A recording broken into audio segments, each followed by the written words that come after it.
పద్మవ్యూహం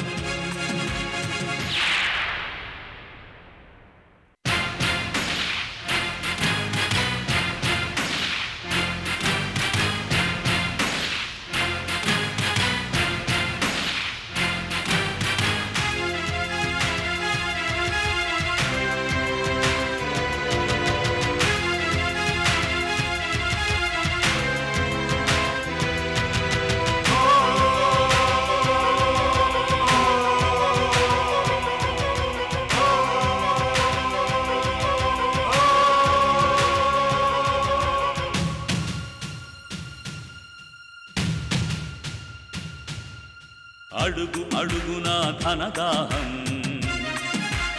అధికారంపై అధిక మోహం వ్యసనాలపై తగని వ్యామోహం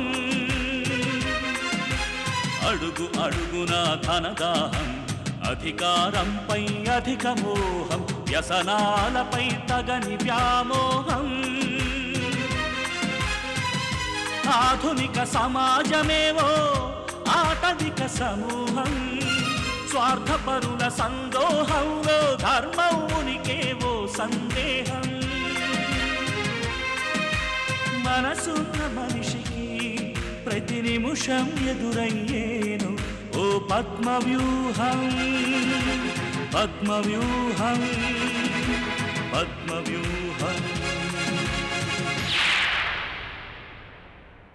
అడుగు అడుగున ధనదాహం అధికారంపై అధిక మోహం వ్యసనాలపై తగని వ్యామోహం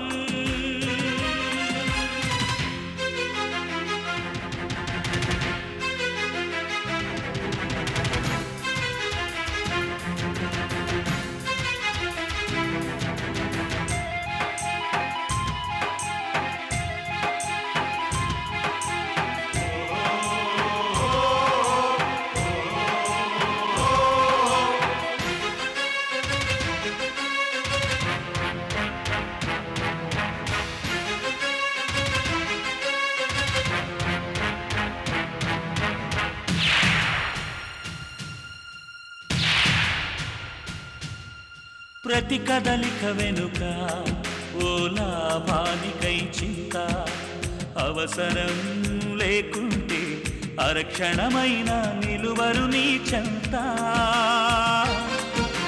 ప్రతి కదలిక వెనుక ఓ లాభానికై చింత అవసరం లేకుంటే అరక్షణమైన నిలువరు నీ చెంత ఇది కన్నీటినే వేలం వేసే కసాయి సంత ఇది కన్నీటినే వేలం వేసే కసాయి సంత విలువలకై వెతుకులాట నేడొక పెద్ద వింత విలువలకై వెతుకులాట నేడొక పెద్ద వింత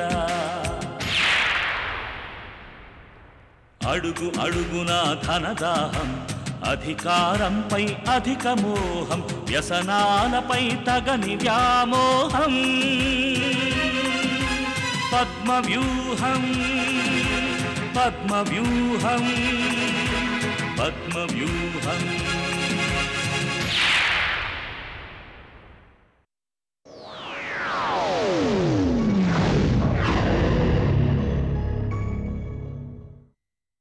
అయితే ఇప్పుడు ఈ సంబంధం చేసుకోవడం ఇష్టం లేదంటారా?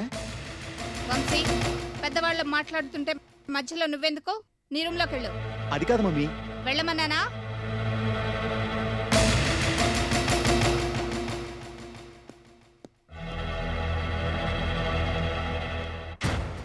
క్షమించండి, ఈ విషయం మేమే మీతో చెప్పుండాల్సిందే. ఇట్స్ ఆల్ రైట్, కానీ నా సర్కిల్లో రేపు ఎవరూ నన్ను వేలెత్తి చూపించకూడదు. మా బంధువుల్లో ఎంపీలు, ఎమ్మెల్యేలు, పెద్ద పెద్ద ఇండస్ట్రియలిస్టులు కూడా ఉన్నారు. ఇప్పటికే మేము కొద్దిగా మా స్థాయి నుండి దిగి మీ సంబంధానికి ఒప్పుకున్నాం. మీకు ఆ మాట రానివననే నేను మాటిస్తున్నాను అన్నయ్య గారు. సరే, ఇక మీరోసారి ఫార్మల్ గా మా ఇంటికి వచ్చి ఆ నిశ్చితార్థం ఫంక్షన్ జరిపించేస్తే వీలైనంత తొందరగా ముహూర్తాలు పెట్టుకుందాం. అలాగే రండి, పలహారాలు చేదురు గాని. Okay okay.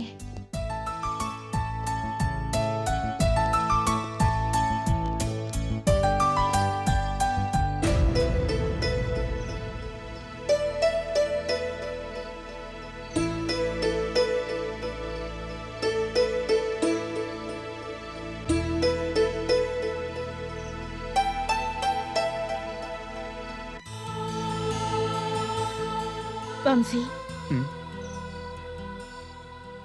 నువ్వు వస్తావని తెలుసు, ఎందుకిలా చేశావని అడుగుతావని తెలుసు. తెలియనిదల్లా జవాబు మాత్రమే. వంశీ, జరిగిందంతా కళ్ళారా చూసి కూడా నిన్ను నిందించలేను. కానీ చిత్ర విషయం ఏం చేస్తావో అని మాత్రం దిగులు పడుతున్నాను. వదినా, ఈ విషయం తెలిసి చిత్ర ఎంత బాధపడుతుందో ఇక్కడ నేను అంతే బాధపడుతున్నాను. నన్నెవరు సమాధానపరుస్తారు?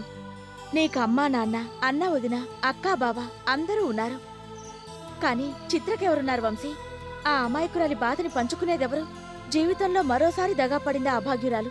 అనొదినా, ఇంకా ఇంకా నన్ను తిట్టు. అనవసరంగా తనకి ఆశలు పెట్టాను, గొప్పగా పెళ్లి చేసుకుంటానని మాటిచ్చేశాను. తీరా అమ్మ ప్రాణాల మీదకి వచ్చేసరికి అంతస్తులకి అనురాగాలకి మధ్య నలిగి అంతస్తులకే ఓటేసి అమ్మని దక్కించుకున్నాను. స్వార్థపరుణ్ణిదినా, పక్కా స్వార్థపరుణ్ణి. స్వార్థం నీది కాదు వంశీ. తల్లి ప్రాణాల కోసం కొడుగ్గా ఆ నిమిషంలో తల వంచక తప్పుతుందా? తప్పంతా ఆ దేవుడిది. అందర్నీ మీలాగా గొప్పవాళ్ళనే సృష్టించక మాలాంటి బీదవాళ్ళని కూడా సృష్టించిన ఆ దేవుడిది. దేవుడు అందరినీ సమానంగానే సృష్టించాడు వదినా. ఈ అంతరాలు మనుషులే కల్పించుకున్నారు. డబ్బు అనేది వ్యసనం అయ్యాక మనుషుల కన్నా మనీకే ప్రాముఖ్యం ఇస్తారు. పెళ్లి ఇద్దరి మనుషుల మధ్య బంధంగా కాక ఇద్దరి మనుషుల ఆర్థిక అంతస్తుల వంతెనగా మారుతోంది. నా విషయంలోనూ అదే జరుగుతోంది వదినా. ఇది వివాహం కాదు, వ్యాపారం అనే అగ్రిమెంట్. గదిలో రహస్యంగా కాకుండా అందరి సమక్షంలో పెళ్లి పందిర్లో జరుగుతోంది అగ్రిమెంట్. అంతే తేడా. ఇప్పుడు చిత్రకేం చెప్తావ్? ఆమె భవిష్యత్ ఏంటో ఆలోచించు వంశీ. చిత్రకున్నది ఉన్నట్టు చెప్తాను. అర్థం చేసుకునే శక్తి ఆమెకు ఉందనే అనుకుంటున్నాను. అలా కాకుండా ఆమె ఆశాభంగంతో ఏమైనా చేసుకుంటుందేమోనన్న భయం కూడా వేస్తోంది. అలాంటి అగాయిత్యాలేం చేసుకోదు. వెంటనే చెప్పే. ఎలా? ఇలాగే మనింట్లో జరిగిందంతా చెప్పు. నువ్వీ పెళ్లి కొప్పుకుని మీ అమ్మ చేతిలో చేయి వేసి మాటిచ్చానని వెనక్కి తీసుకోనని చెప్పు.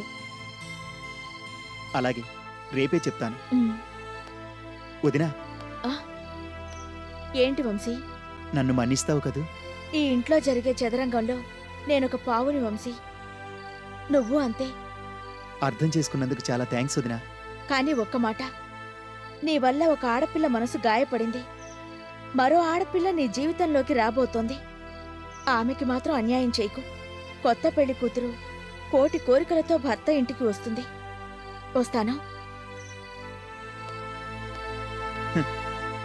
ఎంతో కష్టమైన పరీక్ష పేపర్ చేతికిచ్చి పాసోమని ఎంత సింపుల్గా చెప్పావు వదినా.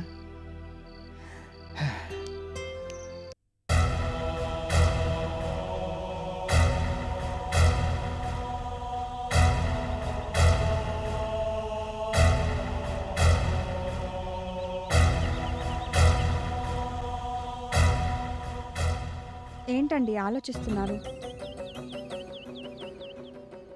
ఆ నిర్మలమైన ఆకాశంలో మబ్బులు కమ్ముకొని ఉరుములు ఉరిమి పిడుగులు కురుస్తాయని ఎవరైనా అనుకోగలరా? జీవితం కూడా అంతే.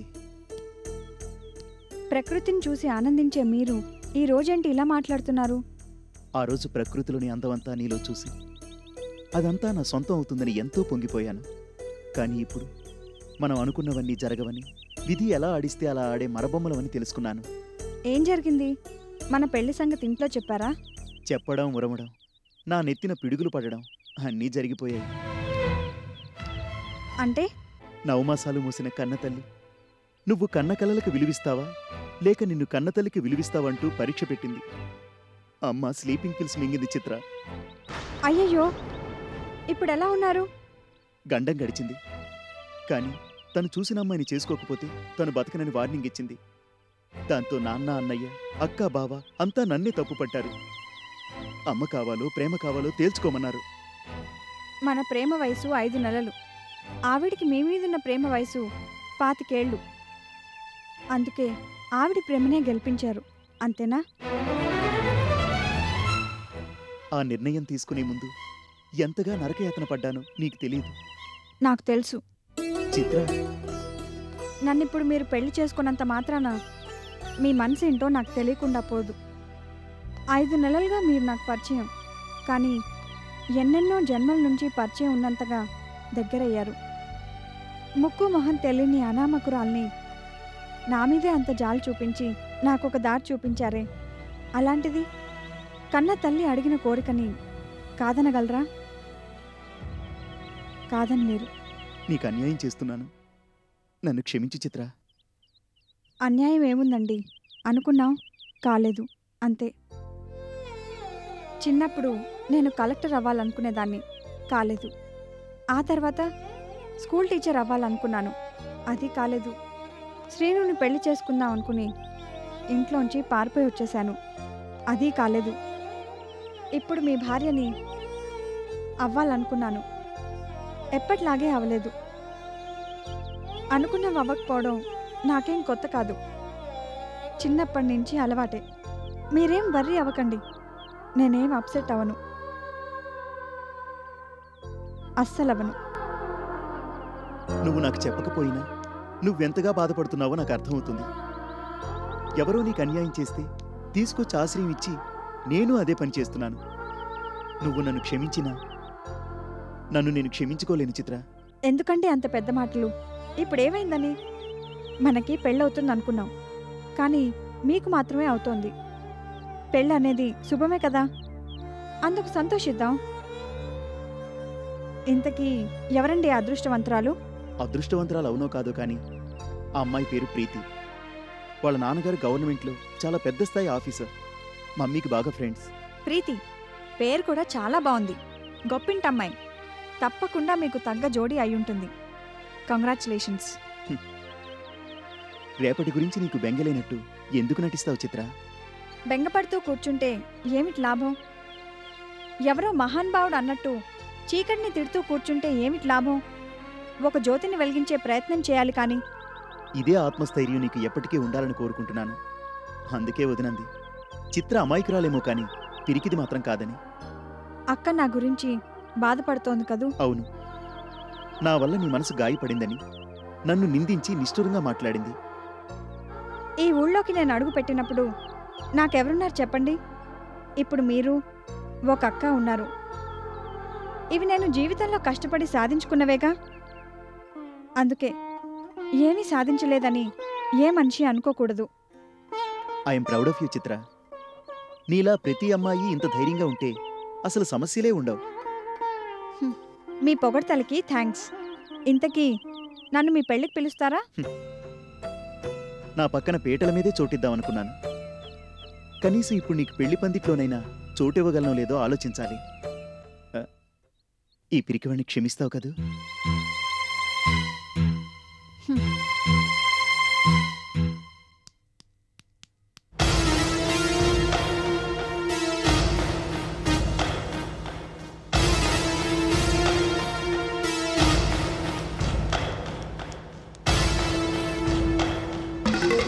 అత్తయ్య గారు, సరస్సు ఇంట్లో లేదా? మా నాయనే, ఎంత నొరారా పిలిచావు? లేదు నాయనా, ఈ మధ్య కాలేజీకి వెళ్తోందిగా. రోజు ఇలా ఇంట్లోనే కూర్చుంటే ఏం తోస్తుందండి మీకు? కాలక్షేపం కాకనే కదా నాయనా ఇలా తన్నుకుంటున్నాను. మంచి కొత్త సినిమా టికెట్లు తీసుకొచ్చాను, సరస్సుతో కలిసి వెళ్దామని. తను లేదు కదా, మీరొక్కరూ వెళ్ళరండి. మా బంగారు తండ్రే, రెండు ఈ నాయనా, మా మౌనిక నేను వెళ్తాం. ఒక్కటే ఉంది అత్తయ్య గారు, దారిలో తెలిసిన మామయ్య గారు ఆయన కనిపిస్తే సరస్సు ఇంట్లో ఉండదన్న విషయం జ్ఞాపకం వచ్చి ఆయనకి ఇచ్చేశాను. టికెట్ కి నెంబర్స్ ఉన్నాయా? ఎందుకు? ఆ ముసలాడు గాని నా పక్క సీట్లో తగలడతాడేమో అని. అందుకు ఆయన ఇబ్బంది పడాలి గాని మీరెందుకు చిరాకు పడ్డం? ఏమిటి బాబు అంటున్నావు? ఏం లేదండి, ఇదిగోండి టికెట్. సరే, టికెట్ అంటే ఇచ్చావు, మరి ఆటో ఛార్జీలు మిగతావి? పైన ఈ 100 ఉంచండి, త్వరగా వెళ్ళండి. మా మోనితో ఓ మాట చెప్పి వెళ్తాను, పైన చదువుకుంటోంది. అబ్బా, అవతల టైం అయిపోతుంది, మీరు వెళ్ళండి. మోనీతో నేను చెప్తాగా. సరే, వస్తాను. సరస్సు వచ్చి అడిగితే? పురాణానికి గుళ్ళోకి వెళ్ళారని నేను చెప్తాగా, మీరు వెళ్ళండి. మా నాయనే, మా బంగారు కొండే. వస్తాను, ఇదిగో ఇల్లు జాగ్రత్త. మీరు వెళ్ళండి, నేనున్నానుగా ఇంటిని ఇంట్లో వాళ్ళని చూసుకోవడానికి. వస్తాను.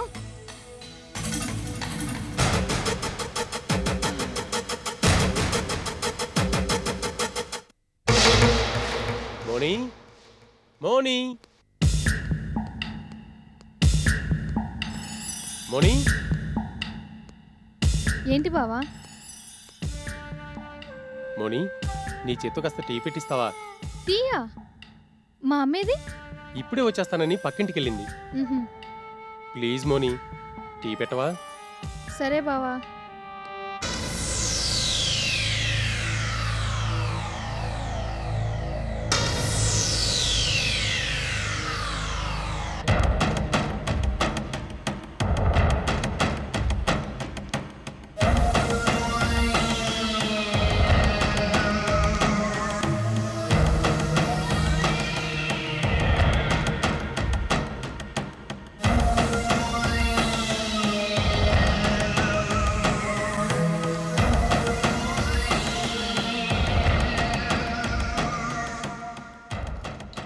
మోని, నువ్వెంత అందంగా ఉంటావో తెలుసా?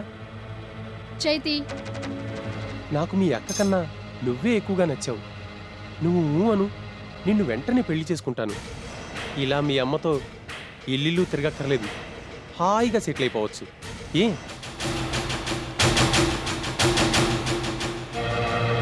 దూరంగా వెళ్ళకపోతే నీ పీక సొరకాయ తరిగినట్లు తరుగుతాను. వెళ్ళు.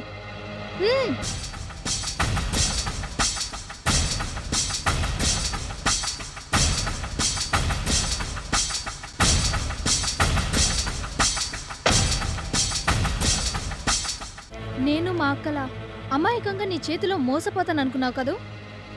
నీ మాయ మాటలకి లోబడిపోతాను అనుకున్నావు కదూ? అసలు ఏ అమ్మాయినా నీలో ఏం చూసి ప్రేమిస్తుంది? నీ కాళ్ళ మీద నువ్వు నిలబడలేవు. కుక్కకైనా ఇంత అన్నం పడేస్తే విశ్వాసంగా పడుంటుంది. నీకదీ లేదు. నేను గనక మా అక్క ప్లేస్లో ఉండి ఉంటే నిన్నెప్పుడూ ఇంట్లోంచి వెళ్ళగొట్టేస్తుండేదాన్ని. మా అక్కకి జాలి దయ ఎక్కువ కాబట్టి నీ వేషాలన్నీ భరిస్తూ ఇంకా ఇంట్లో ఉంచింది. ఏంటే కూస్తున్నావు? ఇప్పుడెవరికి చెప్పుకుంటావో చెప్పుకో. అమ్మా, అమ్మా, మీ అమ్మని నేనే తెలివిగా సినిమాకి పంపించేశాను. 3 గంటల వరకు రాదు. నిన్నెవరు చాదుకుంటారే? నేను.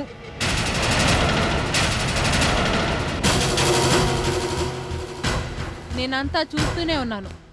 తలుపు దగ్గరే నిలబడిపోయి నీ ప్రతాపం అంతా చూస్తున్నాను. వదులు.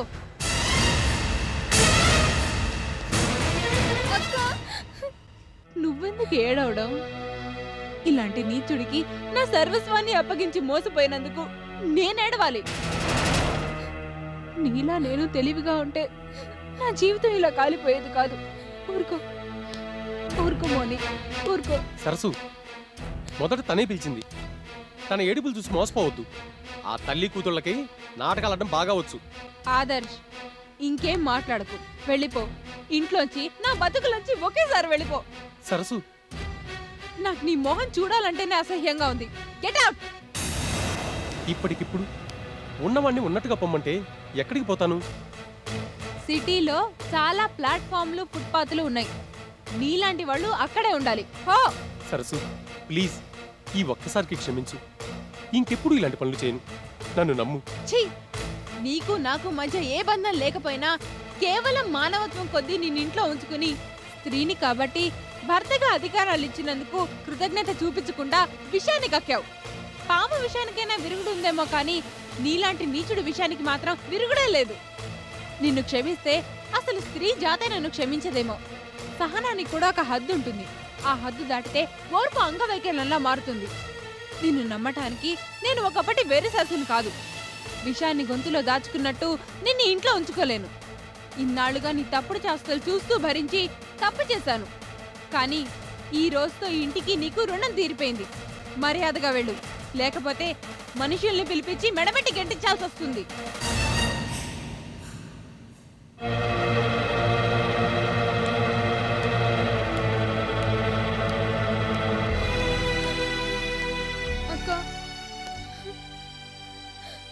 నిన్ను హాస్టల్లో చేర్పిస్తాను.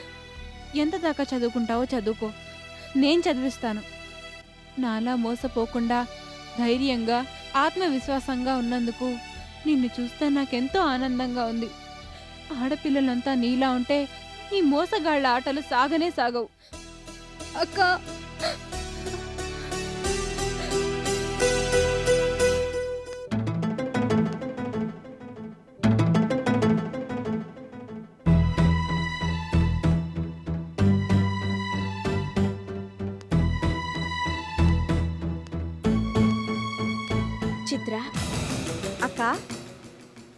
రా అక్క కూర్చో. ఏం చేస్తున్నావు చిత్ర? అదే ఆలోచిస్తున్నానక్క, ఏం చేయాలా అని. సారీ చిత్ర, వంశీ ఇలా చేస్తాడనుకోలేదు. ఏం చేశారక్క? తెలియనట్టు అడుగుతావే. నిన్ను ప్రేమించి పెళ్లి చేసుకుంటానని మాటిచ్చి ఇప్పుడు తల్లి కోసం, ఆవిడ మాట కోసం నిన్ను కాదనుకుని ఆ ప్రీతిని పెళ్లాడుతున్నాడు. తప్పు కాదా? అది తప్పేలా అవుతుందక్క?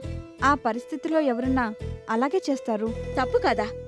ప్రేమించేటప్పుడున్న ధైర్యం పెద్దలకి చెప్పేటప్పుడు ఎందుకుండదు? అసలు ఇలాంటి వాళ్ళు ప్రేమ కూడా తల్లిదండ్రులను అడిగే ప్రేమించాలి. దారిన పోయేదాన్ని అనాథనని తెలిసి నాకెందుకులే అని వదిలేసిపోకుండా తీసుకొచ్చి ఆశ్రయం ఇచ్చారు. ఒంటరిగా ఉన్న నన్ను కనిపెట్టుకుని అనుక్షణం కంటికి రెప్పలా కాపాడారే కానీ ఒక్కసారి కూడా అతిచాను తీసుకోలేదు. నన్నెటువంటి పరిస్థితుల్లోనూ తాకనైనా తాకలేదు. మనస్ఫూర్తిగా ప్రేమించారు. ఇప్పుడు కూడా నాకు జరిగింది జరిగినట్టు దాచకుండా చెప్పారు. ఇంత నిష్కల్మషమైన మనిషిని ఏమని తప్పు పట్టమంటావు చెప్పు?